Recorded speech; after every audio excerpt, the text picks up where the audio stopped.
धन्यवाद मिसम भाई।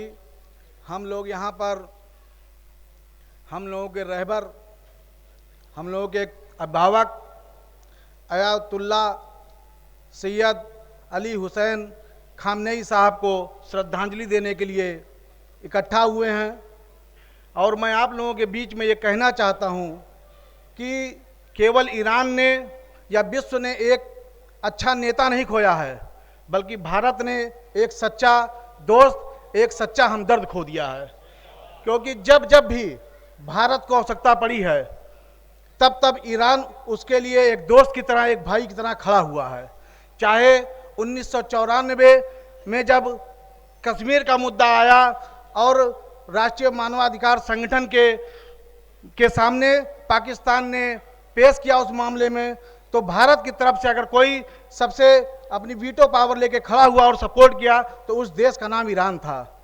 जब हमारा भारत परमाणु परीक्षण करता है, उस समय अगर हमारे ऊपर प्रतिबंध लगने के बावजूद अगर किसी देश ने सबसे पहले हमें मदद की, हमें तेल और गैस की आपूर्ति की, तो उस देश का नाम था ईरान और उस नेता का नाम था अयातुल्ला खामनेई। हम उनके सदैव कर्जदार रहे हैं, क्योंकि उन्होंने हमेशा हमसे दोस्ती निभाई है। और खामनेई साहब चाहते तो उनको इस युद्ध को लड़ने की कोई आवश्यकता नहीं थी, लेकिन उन्होंने इस युद्ध को क्यों लड़ा? इसलिए क्योंकि उनसे अपने लोगों का, अपने देश के लोगों की, या जो और भी देश थे फिलिस्तीन जैसे, जिनके ऊपर अमेरिका और इजराइल आक्रमण करके उनको परेशान करते थे, उनका दुख दर्द नहीं देखा गया। वो दूसरों के दुख को, दर्द को देख नहीं पाए और इसलिए उनकी सहायता करने के लिए खड़े हुए।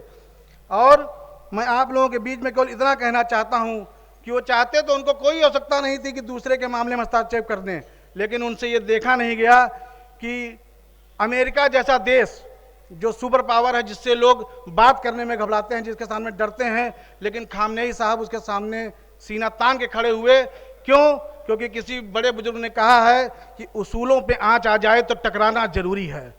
उसूलों पे आंच आ जाए तो टकराना जरूरी है। यदि जिंदा हो तो जिंदा नजर आना जरूरी है। इसलिए खामनेई साहब खड़े हुए और उन्होंने दुनिया को ये मैसेज दिया कि ठीक है, अमेरिका सुपर पावर है, लेकिन अगर वो हमारे ऊपर अत्याचार करेगा, हमारे ऊपर जुल्म करेगा, हमारे लोगों को परेशान करेगा, तो हम उसका सामना करेंगे और उसके लड़ाई लड़ेंगे।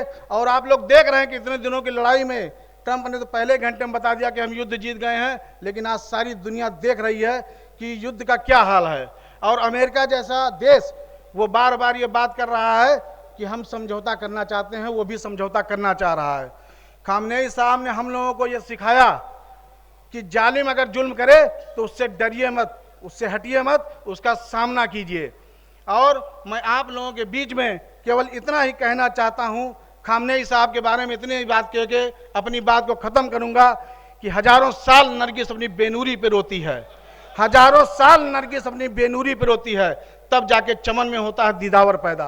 और अयातुल्ला खामनेई साहब चमन के वही दीदावर हैं और हम लोग हमेशा उनको याद करेंगे, क्योंकि तारीख और इतिहास गवाह है कि याद हमेशा उसी को किया जाता है जिसने लड़ना सीखा है। झुकने वालों का कोई इतिहास नहीं लिखा गया, इतिहास हमेशा लड़ने वालों का लिखा गया।